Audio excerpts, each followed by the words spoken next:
এখনকার বেশিরভাগ পুরুষই কিন্তু নির্যাতনের শিকার। এখনকার বেশিরভাগ পুরুষ কিন্তু পুরুষ নির্যাতনের শিকার। ম্যাক্সিমাম বাসায় গিয়ে দেখবেন টর্চার, এক একটা রিমান্ডের সেলের মতো, বুঝছেন?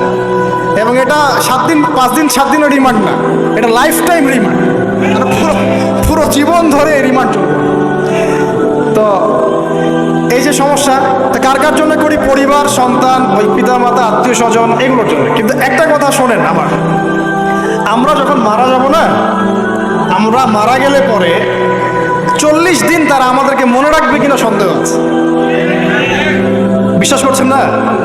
এই যে আমাদের অনেক আত্মীয় স্বজন মারা গেছে না, বছরে একটা বারো কি কবরস্থান কেউ গিয়েছে?